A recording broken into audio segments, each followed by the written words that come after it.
Salut à tous et bienvenue dans Rocco BD. Comme on nous l'a demandé, une émission avec Faye.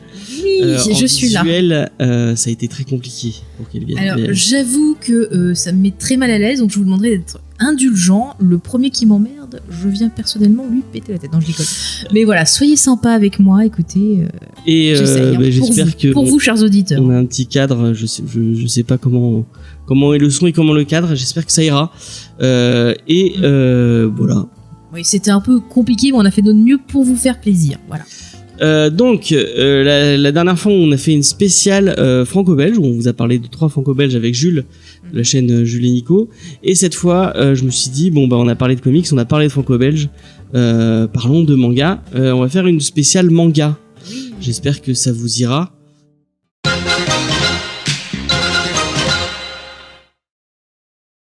Donc, une émission spéciale manga. Animé, non pas animé, mais du coup je voulais commencer par vous dire que les mangas, moi j'aime beaucoup ça. Je sais que Faye aime beaucoup ça aussi. Disons que j'ai grandi avec ça sur la génération Dorothée et compagnie. C'est vrai que j'ai grandi avec ça, j'en ai lu beaucoup à l'adolescence, dans la vingtaine, mais c'est vrai que là ces dernières années j'ai un peu lâché l'affaire en quelque sorte. J'ai un peu de mal à trouver des choses qui m'intéressent, à part les mangas d'enquête. J'adore les enquêtes de Kine. Je suis trop contente, ils ont fait une nouvelle série et tout. Enfin voilà, je suis un peu ça. Moi aussi j'ai grandi avec les animés de Dorothée, Dragon Ball, Senseiya, tout ça. Ouais. Vraiment, c'était trop bien. Après, je me suis, j'ai toujours eu un petit lien avec le manga. Notamment, je me suis remis au moment, je sais pas si vous vous souvenez, à l'époque, Canal+ avait une case qui s'appelait La Case, justement, où ils repassaient des mangas et ils ont passé des trucs qui m'ont vraiment marqué. C'est là que j'ai découvert Escaflowne, que j'ai découvert Cowboy Bebop, des choses qui m'ont marqué. GTO, Full Metal Alchemist, Monster, vraiment que des trucs qui moi m'ont beaucoup marqué.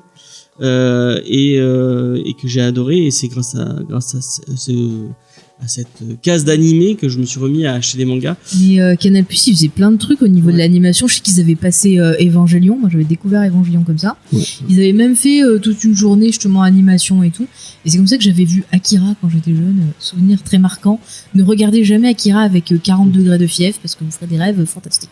Maintenant, je lis beaucoup de comics. J'ai une émission sur le comics. Vraiment, le comics, c'est ma vie, c'est mon âme. C'est ton dada, on peut le dire. C'est mon dada. Mais les premières vraies BD que j'ai achetées quand j'ai eu mes premiers salaires, c'était Naruto. J'ai commencé à Naruto et Berserk. Non, moi c'était Dragon Ball. Parce que j'étais trop contente, t'avais des versions différentes de ce que tu voyais à la télé, c'est cool. Et petite anecdote, ma première folie en tant que avec un gros salaire, avec un salaire normal entre guillemets, c'est d'avoir acheté tout GTO d'un coup. J'avais acheté tous les mangas d'un seul coup. Je crois plus je m'étais fait arnaquer par le vendeur qui m'avait vendu ça beaucoup trop cher. Mais c'était trop cool d'avoir reçu je sais plus combien. Mais c'est pas d'occasion, vous avez pas? Oui, c'est d'occasion, ouais. Je sais plus combien il y a un tome, mais il y a vraiment beaucoup de tomes. Et j'avais tout reçu d'un coup, et du coup j'avais pu tout relire d'un coup, et c'était trop bien. Donc ouais, c'est des super souvenirs. On aurait pu le choisir, GTO, c'est vrai que c'est un manga, je trouve, qui a été de qualité. J'aimerais bien le faire lire à Jules et Nico, qui sont tous les deux profs. Ça pourrait être sympa de le faire lire GTO, qui parle d'un prof. Tu vois, je préfère GTO, Cercle des poids disparus, tu vois, dans le contexte un peu enseignement différent, tu vois. Pas la même chose. Ouais, mais ça me plaît plus, tu vois, ça me fatigue, le Cercle des poids disparus. Onizuka et Robin Williams. Je choisis Onizuka. Je suis désolé, j'ai rien contre Monsieur Williams, mais fatigant. Tu préfères les gens pervers C'est plus drôle. Non, mais c'est plus drôle le GTO, quoi. En plus, il y a tout un fond derrière que je trouvais intéressant, quoi. D'accord.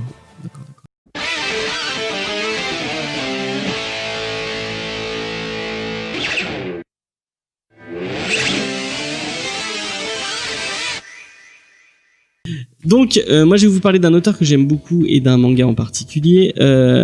C'est Takeshi Inoue, a priori. Je crois que je me trompe peut-être sur le prénom, mais c'est Inoue en tout cas. Encore une fois, une émission préparée de façon magnifique. Magnifique. Vous aurez, si c'est pas le bon nom, vous l'aurez, je vous l'afficherai quelque part. Donc, c'est un auteur qui est très connu, enfin, connu, qui est très un maître mangaka, qui a fait notamment Vagabond. Si vous avez pas lu le Vagabond, je vous le conseille très fortement. C'est très bien.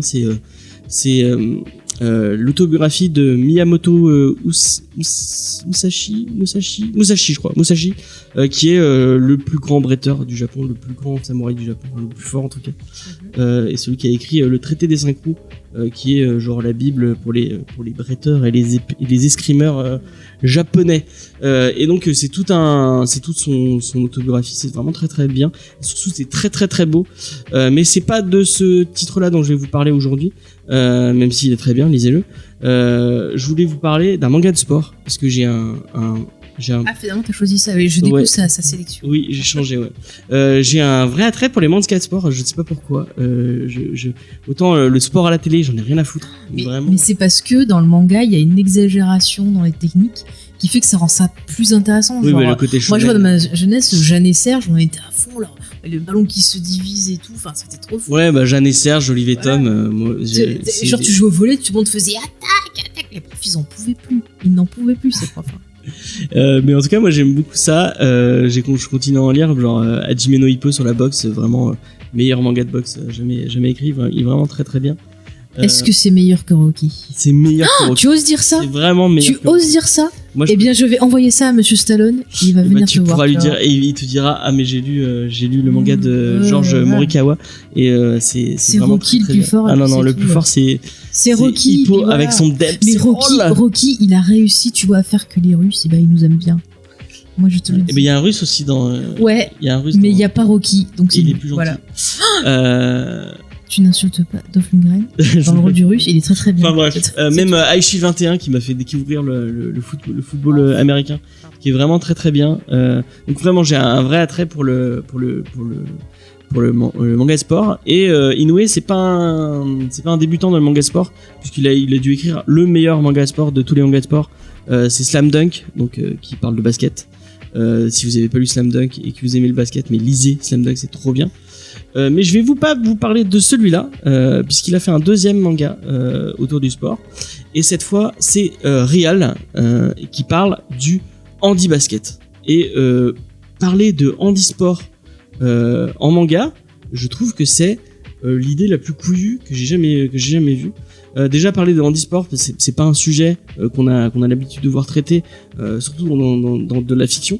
Vraiment. Des fois, t'as des téléfilms qui vont parler de ça, mais c'est un truc avec un sous-ton très pathos. Ouais, c'est très dans le pathos. Alors que là, pas du tout. C'est pas terrible. Là, enfin, il y a un peu de pathos, mais c'est vraiment. En fait, donc Riol, c'est le parcours de 3 jeunes qui ont à peu près le même âge, qui sont adolescents. Et donc il y a une personne, j'ai oublié les prénoms parce que je l'ai lu il y a un moment, mais bon, il y a 3 jeunes spécifiques. Il y en a un qui vient de se faire virer de son lycée, ou qui a fini le lycée, et qui a décidé de devenir, qui veut devenir basketteur professionnel, et qui galère un peu. Et en fait, au travers de son histoire, on va découvrir un peu comment, alors que le chat miaule, c'est pas grave, j'espère que vous l'entendrez pas. Donc on va découvrir son parcours et le fait de être jeune déscholarisé, sans aucune formation, dans le Japon moderne, à quoi ça peut ressembler, et c'est très compliqué, et c'est un parcours vachement intéressant. En plus de ça, on va suivre donc quelqu'un qui est déjà handicapé, donc qui est en fauteuil, et qui va essayer de se révéler au travers du handisport. Il va essayer de se révéler au travers du handi-basket, et je pense qu'il veut, si je me souviens bien, il veut être champion olympique ou un truc comme ça, vraiment devenir un champion de handi-basket. Et lui aussi, il va avoir un parcours vachement intéressant, parce que il va arriver à un moment où il va voir mais comment je peux évoluer dans mon sport, alors que et en fait c'est tout le parcours de l'athlète, mais en handisport, et c'est vraiment super intéressant. Et le troisième, je pense qu'il y a peut-être le parcours le plus intéressant entre guillemets, c'est un jeune donc qui était dans la même équipe que le premier. Oui, je fais bouger mon micro. Donc un jeune qui était dans la première équipe du premier, qui était le capitaine, je crois, de l'équipe du lycée du premier, qui s'est fait virer de son lycée, et qui était très hautain, en mode ah oui, moi je fais du basket, mais j'aime pas trop ça, je fais ça juste parce que je suis très fort. Et en fait, il va lui arriver un accident de voiture, et du coup il va devenir paraplégique. En fait, on va voir tout son parcours de comment il découvre qu'il devient paraplégique. Il va falloir qu'il se fasse à cette idée qu'il pourra plus jamais marcher. Il va devoir vivre toute la rééducation, parce que tu peux pas passer de je suis allongé toute la journée à je deviens je peux bouger, je peux faire des trucs de la vie de tous les jours. Donc il va vraiment beaucoup travailler en rééducation. Et en rééducation, lui aussi va redécouvrir le basket au travers du handi-basket et va essayer lui aussi de se révéler au travers de son sport. Et vraiment, c'est un parcours super super intéressant. Alors, moi j'ai des gens de ma famille qui sont handicapés, donc c'est un sujet qui me touche particulièrement. Et vraiment, je pense que j'avais jamais vu quelque chose qui traitait d'une façon aussi bouleversante le sujet. On est vraiment il y avait le film Patient de Grand Corps Malade est pas mal aussi sur le sujet. Je mettrai les deux un peu en lien, mais vraiment réal. Et il y a des scènes touchantes. Le moment où il découvre, vraiment, on voit ce jeune qui va passer par plein de phases différentes et jusqu'à finir accepter entre guillemets son handicap. Et vraiment, c'est touchant, c'est beau. C'est assez bouleversant comme titre. Et en plus, il y a ces scènes de basket. Et ces scènes de sport où vraiment on retrouve le manga Shonen Neketsu avec ces matchs de basket qui sont vraiment intenses et super beaux, parce que Inoue est un génie du dessin. Il dessine trop bien, et vraiment je vous conseille fortement Riol de Takeshi. Je crois que c'est Takeshi, j'espère que c'est Takeshi Inoue, parce que vraiment c'est un des mangas qui m'a le plus bouleversé quand je l'ai lu, et c'est vraiment très très très cool. Voilà. Ok, merci James. Est-ce que je t'ai donné envie ? Oui, tu m'as donné envie, oui, pourquoi pas. Mais après, je t'avoue qu'en ce moment, je suis pas dans le mood de lire des histoires un peu... Ouais, c'est pas très... Voilà, pas très gai, mais si, pourquoi pas. C'est gai parce que quand même, au travers de leur sport, ils arrivent à s'en sortir. Et oui, on a plus beaucoup de batterie. Donc on va passer à autre chose. Oui, voilà, reco suivante. Mais lisez Réal, c'est vraiment très bien.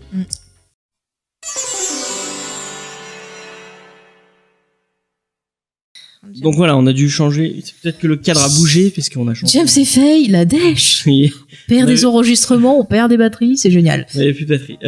Donc on reprend. On va passer à la deuxième reco. C'est une reco commune. C'est une reco commune. Ah, on fait comme ça. Oui, oui, celle-là on l'a lu ensemble. Oui. Donc on va vous parler de, je sais pas si vous le voyez, qui est actuellement ici. Peux-tu peut-être soulever? Attends, je peux soulever, c'est le tome 2, mais c'est pas, ça marche. Voilà. Donc voilà. Le voyez-vous, Les Montagnes hallucinées, qui est l'adaptation des Montagnes hallucinées de Monsieur Lovecraft. Donc de Gutanabe, sorti chez Kiun. Très belle édition, mais qui se salisse rapidement. Oui. Donc. N'est-ce pas, James? De quoi ça parle, Les Montagnes hallucinées? C'est une. Tu veux que j'en parle peut-être? Je vais le faire. Je vais faire le pitch. En fait, tu fais tout. Je fais le pitch et puis après tu vas donner ton avis. Donc, c'est une expédition en Antarctique ou en Arctique. Je crois que c'est en Antarctique. Si je ne dis pas conneries, c'est dans le pôle sud en tout cas. Donc je sais plus si l'Antarctique c'est le pôle sud ou le pôle nord. Tout sera mis en barre de description. Comme d'habitude. Donc c'est une expédition au début du siècle, au début du 20e ou du 19e? Du 20e, non? Du 20e, c'est pas en 1800 et quelques? Non, je crois que c'est au début du 19e, si je dis pas de conneries. Elle va vérifier de suite. Donc c'est une expédition en 1931. En 1931, au début du siècle.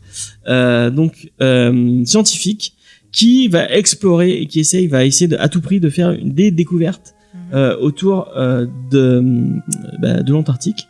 Et donc il y a plusieurs personnages et notamment plusieurs scientifiques de la fameuse université du Maine, je crois, qui s'appelle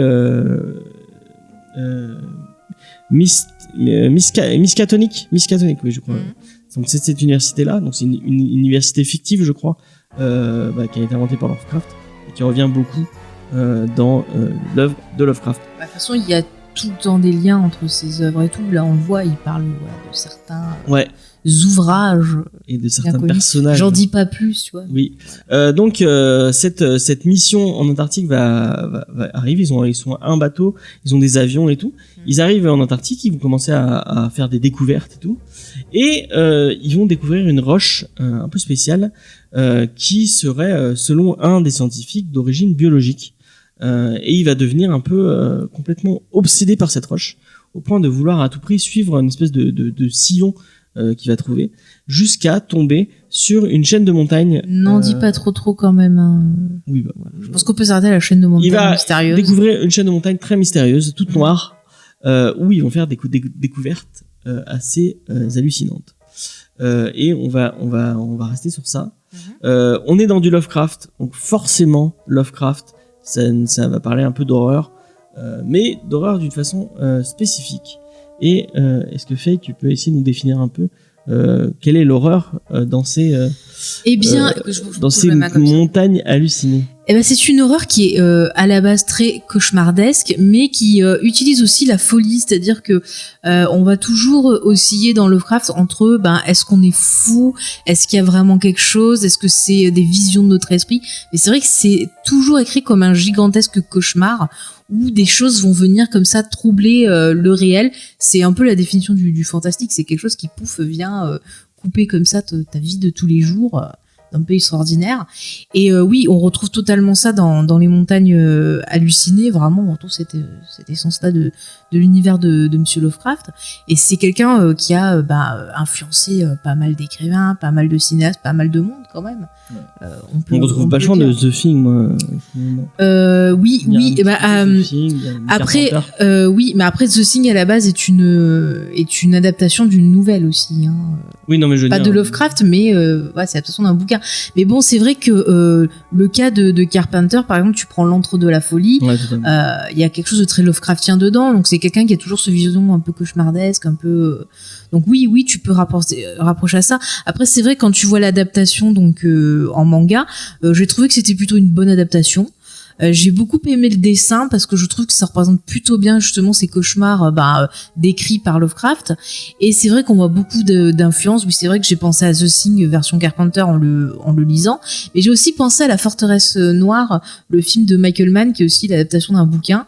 Bon, après ce film, il n'est pas parfait parce que bon, il y a eu plein d'histoires autour. Je vous conseille d'ailleurs le split screen sur le sujet, mais visuellement, c'est vraiment super intéressant parce qu'on a justement, en gros, c'est des gens qui arrivent, qui trouvent un mystérieux bâtiment. C'est pas trop le sujet. Oui, non, mais j'explique qu'il y a des liens.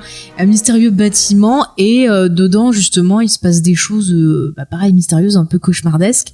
D'accord. Et je trouve que toute la façon dont ces montagnes hallucinées sont mises en scène, la façon dont elles sont représentées, leur côté inquiétant, le côté labyrinthique, ça me fait pas mal penser à ça. Et j'ai aussi pas mal pensé, je sais pas si tu te rappelles l'émission qu'on a fait avec Alt 236 sur Hellraiser, la définition de l'enfer, la façon dont l'enfer est montré dans Hellraiser, je trouve qu'on retrouve un peu de cette vision-là dans l'adaptation des montagnes hallucinées. C'est vrai. Et du coup, j'ai trouvé ça super cool parce que ça parle de tellement de choses, ce bouquin. Ça va parler justement du fait qu'on est obsédé de tous ces scientifiques qui vont trop loin pour soi-disant la découverte, le bien de l'humanité, mais en fait c'est vraiment pour flatter leur ego et parce qu'ils sont complètement fous, qui perdent le sens des réalités. On retrouve ça là-dedans aussi, donc vraiment j'ai passé un bon moment. Ça m'a fait plaisir ça fait longtemps que j'avais pas relu le bouquin. Et là, ça m'a fait plaisir de pouvoir me replonger dans cette œuvre. Moi, j'avais très peur parce que Lovecraft, il est un peu connu pour étendre des trucs vraiment inadaptables. Vraiment, c'est une horreur tellement tangible et tellement. Tu l'as quand tu lis les bouquins. Moi, le premier truc que j'ai lu de lui, c'était Le Cauchemar d'Innsmouth. Ah, il est excellent celui-ci. J'ai encore des frissons rien qu'à penser à cette histoire. Tout ce qu'il y a autour du mythe. Si dans autre chose que en littérature, ça aurait pu être aussi marquant et aussi et ça te prendre autant en trip.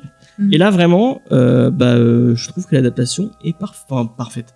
l'adaptation fait vraiment le taf. Les dessins sont très très beaux et vraiment c'est parce qu'il est pas limité en budget, il a pas quelqu'un derrière pour lui dire il faut changer ça. Toi, je prends un exemple, on a failli avoir une adaptation des Montagnes hallucinées par Guillermo del Toro avec Tom Cruise et génial. En fait ça s'est pas fait. Pourquoi? Parce que la Warner, encore eux, la Warner, on dit il y a trop de mecs dans ce truc là, il faudrait mettre des femmes. Et ça, c'est un truc que je ne comprends pas, le fait de féminiser des persos là où c'est pas la peine. Je veux dire, on se remet dans le contexte, 1931, c'est une expédition.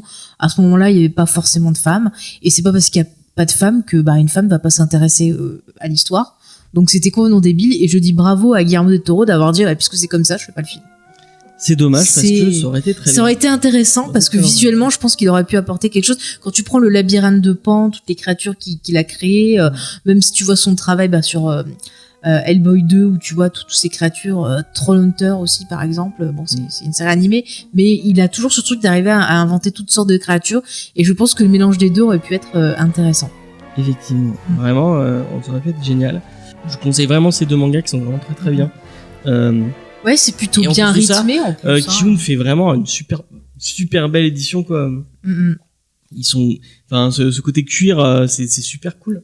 En plus, franchement, c'est pas trop cher pour ce que c'est. Je crois que c'est à 17€ et des poussières. Écoutez, franchement, les deux nous sont revenus à 34€. Voilà, je vous le dis, sans. Vraiment, ça vaut le coup. Mais c'est vrai que je vais essayer. Je sais pas si vous voyez, je pense que tu mettras des extraits. Mais c'est vraiment très sympa parce qu'on a vraiment, quand on le prend en main, on a l'impression d'avoir le carnet d'un aventurier qu'on a retrouvé et qui nous raconte son histoire, un peu comme du found footage, mais en bouquin. Ouais. Mais en mieux fait. Donc vraiment les Montagnes hallucinées de Gutanabe, c'est vraiment bien. Et on les a pas lus, mais les autres trucs de Gutanabe de Lovecraft sont cool à ce qui paraît. Mais je pense que je me les procurerai parce que c'est sympa. En plus, ça fait un chouette objet de collection. En plus, c'est un beau cadeau. Vraiment, si vous avez un fan de Lovecraft dans votre entourage et à qui vous voulez offrir quelque chose. Ces trucs sont vraiment. Puis ça peut être aussi une façon de découvrir l'univers de Lovecraft aussi, parce qu'il y a certains des fois les romans, j'ai peut-être pas trop envie et tout.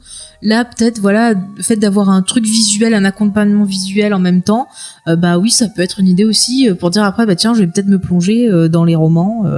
Et après peut-être que vous jouerez au jeu de rôle L'Appel de Cthulhu. Qui est très sympa.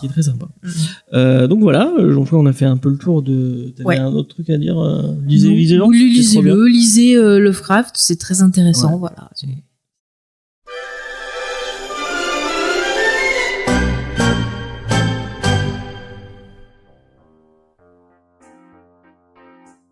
On va passer à la reco. Oui. Alors James, tu m'as dit je fais du manga. Je me suis dit il veut pas que je parle d'un sujet que nos auditeurs attendent. Eh bien mon cher James, j'ai trouvé la parade. Car oui, nous allons parler de Star Wars. Alors là, j'ai le roman, mais sachez que ce roman dont je vais vous parler de Claudia Gray, que j'aime beaucoup, qui s'appelle en français Étoile perdue, en anglais Lost Star, a été adapté en manga, mon cher James. Et je me suis dit, mais c'est l'occasion de parler de Star Wars. Non, mais est-ce que c'est vraiment bien? Eh bien, je vais te répondre tout de suite, mon cher garçon. J'ai mes notes. Alors, il a été adapté par monsieur Komiyama Yusaki, si je pense bien, qui apparemment a travaillé sur d'autres adaptations plus côté Marvel, qui aurait fait des choses un peu zombies Marvel, choses comme ça j'ai pas lu. Mais écoutez, j'ai trouvé cette adaptation plutôt sympathique. Alors, elle a été éditée en anglais. C'est pas encore traduit en français, mais vous pouvez trouver sur des sites des traductions faites par des fans. Tu veux dire que tu conseilles quelque chose qu'il faut pirater? Non, moi je conseillerais de l'acheter en anglais si vous savez lire en anglais, mais bon, voilà, il y a puis c'est confinement encore un peu pour certains. C'est pas bien, mais moi je vous conseillerais le roman, ça c'est sûr, mais bon voilà. Mais je vais vous expliquer ça, pourquoi j'adore cette histoire. C'est un des romans du nouveau canon que j'ai beaucoup aimé. D'ailleurs, j'aime beaucoup ce qu'écrit Claudia Gray. C'est vraiment je trouve que c'est une bonne autrice. Elle fait du super boulot. Tu triches totalement. Non mais parce que voilà, non mais t'inquiète, j'ai parlé du manga aussi. Attends, tu crois quoi toi? Non mais j'explique. Donc en fait, Lost Star, je veux dire Lost Star parce que je trouve ça plus joli que Étoile perdue.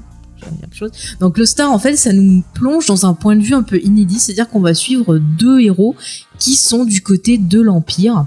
Donc on a Sienna, donc une jeune femme qui elle veut devenir donc officier dans l'Empire, Et on a donc son copain qui s'appelle Tan, je sais pas comment je prononce Tan, qui lui veut être pilote.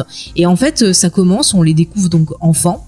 Ils vivaient sur une planète où en fait, en gros, bon, il y avait un peu le côté ah, toi t'es de la première génération de colons, t'es pauvre, je t'aime pas. Toi t'es à la deuxième génération, t'es riche, t'es beau. Donc ils étaient un peu séparés, mais ils deviennent amis. Et en fait, un jour, lors d'une fête, ils font une rencontre. Ils rencontrent le monsieur Tarkin, le Moff Tarkin. Vous savez, le monsieur dans l'épisode 4 là qui fait péter Alderaan. Voilà, pour vous remettre Peter Cushing. Tout à fait. Et en fait, là, ils sont à fond dans son charisme et tout. Et le mec, il leur dit, ouais, l'Empire, c'est génial, venez et tout. Et c'est là qu'ils font, ouais, on va trop rejoindre l'Empire, ça va être trop bien. Et donc, on va les suivre au fur et à mesure qu'ils grandissent. Donc, ils font l'école, l'académie. Et puis déjà, l'académie, ils vont voir qu'il y a quand même des choses bizarres dans cet Empire. C'est pas si génial que ça, mais bon, ils continuent à être fidèles et tout. Et puis, ils sont adultes, ils sont en poste. Donc, on a Tan qui est pilote. Et on a donc Sienna qui est officier sur l'étoile de la mort. Et donc on va en fait suivre un peu toute la saga Star Wars. Et officier sur un truc qui s'appelle l'étoile de la mort et tu te dis pas c'est bizarre. C'est bizarre. On n'est pas. Mais c'est intéressant parce que justement on va voir le point de vue de ces personnages-là. Du coup on va voir des scènes cruciales des films comme par exemple donc Alderaan qui explose. Et ce qui est intéressant c'est que parmi les persos qui sont montrés il y a un personnage qui vient de cette planète-là. Et du coup on va avoir plein de points de vue différents. C'est-à-dire qu'on va se rendre compte que dans cet empire, dans cette armée, il y a des gens qui sont là parce que il y avait toute une propagande autour. On leur vendait du rêve, on leur vendait la paix, on leur disait que les autres c'était pas bien et tout. Et on va voir des gens qui vont être tellement choqués, comme par exemple notre héros Tan, qui va quitter l'Empire, qui va vraiment partir en rébellion avec les autres. Et on va voir d'autres gens qui pourtant viennent de cette planète, vont se dire non, c'est pas possible, l'Empire peut pas tuer des gens gratuitement, faire du mal gratuitement. S'ils font ça, c'est qu'il y a une raison. Et du coup, ils vont encore plus s'enfoncer dans toute l'idéologie véhiculée par Palpatine. Donc c'est intéressant. Et on a de l'autre côté notre héroïne, donc Sienna, elle, qui est toujours confuse, c'est-à-dire qu'elle est amoureuse. Bon, il y a cette histoire d'amour aussi qui est très intéressante. Elle est amoureuse de son copain Tan, et du coup elle est déçue d'un côté parce qu'il a quitté l'Empire, il a failli à ses serments et choses comme ça. Et d'un autre côté, elle se dit oui, c'est vrai que je vois des choses qui vont pas bien, mais de l'autre, elle est partagée justement entre le devoir. Donc c'est un dilemme assez cornélien entre l'amour et le devoir, que va-t-elle faire. Mais du coup j'ai trouvé ça super intéressant parce que c'est vrai que dans Star Wars on a toujours le point de vue des rebelles et on mesure pas en fait à quel point c'est tragique, parce que finalement les gens qui sont dans l'Empire ils sont pas tous mauvais. Il y a des gens innocents qui se retrouvent embrigadés là, il y a des gens qui sont obligés d'être là-dedans parce que s'ils s'en vont, il y a des gens qui se font tuer en dommage collatéral dans tous les films. Oui, voilà. Il y a des gens, ils sont obligés de rester parce que s'ils s'en vont, leur famille, il va leur arriver des soucis aussi, tu vois. C'est sympathique. Et non, mais je trouve ça intéressant parce que c'est un point de vue qui n'était pas trop traité dans l'univers étendu Star Wars. Et je trouve que c'est vraiment bien fait. Les personnages sont très très bien écrits. Il y a vraiment depuis tout à l'heure. Non, mais je vais venir au dessin après, t'inquiète. Et à l'adaptation, mais c'est pour vous mettre le truc. Donc c'est vraiment très très bien écrit. Il y a tout un contexte qui est intéressant. Si vous êtes très intéressé par le côté un peu tout ce qui est propagande, fausses infos, voir comment c'est géré le côté un peu fasciste de notre ami Palpatine, vous allez être content parce que vous retrouvez plein d'infos là-dedans. Si vous aimez les histoires d'amour sympathiques, sans être trop cucu, mignonnes, avec des persos intéressants, vous allez bien aimer. Parce qu'à la base c'est un bouquin qui est young adulte. Mais ça se lit très bien quand vous êtes adulte aussi, ça passe vraiment très très bien, vraiment. Donc voilà, donc j'ai beaucoup aimé ce roman, et du coup j'ai été surprise de voir qu'il y avait une adaptation en manga, et du coup je l'ai lu, et j'ai trouvé qu'elle était plutôt bien. Ça respecte vraiment l'esprit du bouquin. Il y a des choses qui sont enlevées, des choses qui sont un peu rajoutées pour avoir des fois un peu plus d'humour, un ton peut-être un peu plus léger, parce que je pense que c'est peut-être le manga est peut-être plus adressé à un plus jeune public, je pense. Mais il y a quand même des choses, quand même, on trouve quand même les choses assez poignantes, assez dures, qui sont intéressantes dans le bouquin. Les dessins sont plutôt sympas. D'ailleurs, j'ai appris que le mangaka en fait n'avait jamais vu les films. Il les a vus juste avant de dessiner le manga. Et il les a vus du coup. Oui, mais il les a vus juste avant, mais c'était pas un fan. C'est ça que j'essaie de te dire, mon cher James, vois-tu. Et pourtant, il arrive vraiment à offrir une esthétique sympa. Tarkin et tout. Oui, on reconnaît Tarkin. Il arrive à faire aussi, on voit Leia, Luke qui apparaît à certains moments. Bon, après, c'est des dessins, on va dire, un peu plus ronds dans les visages. Enfin, c'est vraiment le côté japonais. Mais ça fonctionne plutôt bien. Les armures, les vaisseaux, ça rend vraiment très très bien. Les scènes d'action sont très dynamiques. Je trouve vraiment que c'est une bonne adaptation. Moi, c'est un roman que j'aurais voulu voir adapté en film, parce que je trouve que ça pourrait très bien faire un film. Ça marcherait très très bien. Et du coup, le fait d'avoir cette adaptation en manga, ça permet d'avoir un aperçu. Je trouve que les persos, voilà, elle arrive enfin, le dessin rend plutôt bien les descriptions du roman, donc j'en trouve bien mes héros. Vraiment, la mise en scène des cases, c'est plutôt pas mal. Il y a parfois certaines cases qui sont quand même un peu dépouillées. Ça manque un peu de petites finitions dans le dos, mais l'important est là. Quand on a les scènes qui sont vraiment très très importantes, elles sont vraiment très bien dépeintes. C'est des persos qu'on va revoir dans l'univers étendu. Alors, pour l'instant, je ne les ai pas revus, mais il y a des éléments que tu peux, si vous avez lu, par exemple, la trilogie Aftermath, donc je vous conseille, qui est Aftermath, je ne sais pas prononcer, excuse-moi. En français, je sais plus ce que c'est. Le nom en français. Vous avez ces 3 bouquins, vous avez La Chute de l'Empire, c'est le dernier, ça. Le premier, bon, c'est Riposte, le premier, mais j'aurais plus le nom prévu en français. Bon, voilà, la trilogie Aftermath, que je vous conseille fortement, mais il y a des éléments que vous pouvez mettre en parallèle avec le roman, parce que ça va se passer vraiment. Ce roman, ça passe, tu vois, ça part de, on va dire, allez, après l'épisode 3 et ça finit après l'épisode 6. Même toi, 6. Tu parles du roman. Oui, mais non, mais c'est pour dire, même le manga, voilà, vous allez avoir ça, toute cette période-là. Elle a triché. Mais non, c'est l'adaptation. T'as bien parlé d'une adaptation de roman juste avant. Oui, mais c'est vraiment le manga. Moi, je n'ai pas lu le roman. Moi, j'ai lu le roman, monsieur. Alors voilà. Bon, je fais la comparaison. Mais c'est une très très bonne adaptation. C'est vraiment, on rentre bien dedans. Ça se lit vraiment. Ça s'est sorti en 3 volumes, mais ça se lit vraiment rapidement. Du Star Wars en manga, c'est étonnant. Eh ben, écoute, moi j'aime bien. Je sais qu'ils ont fait aussi l'adaptation, je crois, de l'épisode 4. Et je sais pas s'ils ont fait le 5 aussi en manga, mais je les ai pas lus, je sais que ça existe, il me semble que ça a été édité en français. D'accord. Mais écoute, ça me choque pas, puisque voilà, Lucas, on sait que quand même il avait parmi ses inspirations, voilà, il avait des inspirations japonisantes, Kurosawa, voilà. Donc ça fonctionne très bien, le design des vaisseaux c'est top. Quand tu vois Vador, ça fonctionne mais vraiment très très bien. Et puis je trouve que vraiment toute cette vision, le fait de l'avoir adapté en manga, c'est une très très bonne idée, plus que de l'avoir adapté en comics, parce que cette vision japonaise. En comics, du coup, non, il y a qu'un manga, mais je trouve que justement, vu qu'on a un point de vue qui est différent déjà dans le roman, le fait d'avoir une esthétique différente aussi, ça va renforcer ce côté autre regard sur des mêmes événements. Et du coup, je trouve ça cool. Tu vois, du coup, maintenant, quand je vois l'étoile de la mort qui explose, je ressens plus pareil. Tu vois, je me dis pas, ouais, bien fait pour vous, bande de... Hein. Non, c'est genre, oh merde, il y avait tel perso que j'aimais bien dedans, il y avait elle et tout. Donc voilà, j'ai un peu plus d'empathie et je me dis, mais oui, Star Wars, c'est pas ou tout blanc ou tout noir, c'est gris, comme le montre très bien l'épisode 8. Et oui, l'épisode 8, il est génial. Ça y est, elle peut plus. Je peux pas s'en empêcher. J'en profite, je peux pas m'en empêcher. Non, mais vraiment, voilà, si vous avez l'occasion de découvrir ces mangas, allez-y, ça peut être une façon aussi de découvrir l'univers étendu. Et peut-être ça peut vous donner envie de lire des romans. Pourquoi pas. Des comics. Ou des comics. Peut-être qu'un jour on fera un reco BD. Spécial Star Wars. Ouais, non, jamais ça. L'émission durera 5 heures. Ou on fera ça avec Mathieu, pas avec Faye. Avec Mathieu, attends, ça va être... Alors celui-là c'est de la merde, celui-là c'est de la merde. Ça va être trop bien.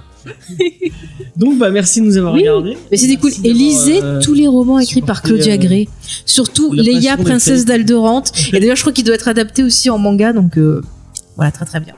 D'accord. Je conseille. D'accord. Merci Faye pour mais de rien, je suis contente, j'ai placé du Star Wars. J'espère que vous êtes contents, chers auditeurs. Je sais que vous aimez beaucoup quand je fais ça. Là, c'est pas des auditeurs, c'est des viewers. Mais on sait qui sont là, les auditeurs, les viewers, tout le monde. Moi, je fais des bisous à tout le monde. Écoutez, voilà. Vous vouliez que je vienne, je suis là. Bon, si vous voulez pas que je revienne. Les gens ont réclamé. Moi, j'ai eu beaucoup de commentaires qui disaient oui, Faye. Vous l'avez enfin. Oui. J'espère que vous êtes contents. J'ai essayé de pas être trop timide. Voilà. Donc merci de nous avoir regardés. Sachez que vous nous pourrez retrouver sur tous les réseaux sociaux. Excusez-moi. Sachez que je le fasse. Non, c'est. Oh, j'ai rien foutu dans cette émission. Vas-y, Star Wars. allez, je vous laisse faire la fin. Ah, alors si vous voulez retrouver l'ensemble de nos émissions, vous pouvez nous suivre sur notre site internet jamesfay.fr. Vous retrouverez Comics Discovery, Geek en série, Ciné Blabla, les recos BD, c'est fantastique, des vieux trucs tout pourris aussi, c'est génial. Vous pouvez aussi nous retrouver sur les réseaux sociaux, vous tapez James et Fay, comme ça vous avez l'ensemble de notre actualité. On est partout, voilà. On est partout, Facebook, Twitter, Discord, on a un Instagram. Comics, qui s'appelle Le Comics à Montpellier sur Facebook, que j'essaie de remettre un peu à goût du jour. Donc même si vous n'êtes pas de Montpellier, vous pouvez venir discuter avec nous de comics. J'essaie de poster 2-3 jours par exemple. Là, il y a tout un truc sur la Snyder Cut. On a essayé de discuter autour de ça. Donc si ça vous intéresse, si vous avez envie de rager avec moi sur la Snyder Cut. Donc si vous voulez venir discuter avec nous de comics, même de manga, de BD, tout simplement, vous rejoignez le groupe Le Comics à Montpellier. On sera très heureux de discuter avec vous. Sinon, il y a le Discord où on peut discuter. Discord, voilà, il y a plein de foufous, c'est génial. Donc vous pouvez venir discuter avec nous sur le Discord en textuel et même en vocal des fois. On fait des petites émissions des fois en live. Comme le dernier Geek en série qui est sorti, qui était une émission enregistrée avec nos auditeurs. Ouais. Moi je vous donne rendez-vous normalement dans 15 jours si tout se passe bien, mais peut-être que, on verra bien. Je sais pas avec qui. Peut-être que Skynet t'aura tué déjà. Effectivement. Merci d'être autant à nous regarder et d'être autant fiers de retour sur les recos comics et les recos BD. Ça fait vraiment très très plaisir. Ouais. Moi je vous dis à la prochaine et bye. Oui, et moi je vous dis, n'hésitez pas à faire des recommandations de mangas que vous aimez bien en description, parce que ça m'intéresse, peut-être j'aurai des idées de lecture comme ça, et puis je vous dis peut-être à bientôt, je ne sais pas si je reviendrai. Je ne sais pas encore. J'ai pas lu le manga, mais en ce moment j'ai un énorme coup de cœur pour Beastar sur Netflix. Si vous n'avez pas vu Beastar, regardez Beastar, c'est trop bien. Finissez par une petite reco. Ok, et ben on y va. Allez, bye. Salut.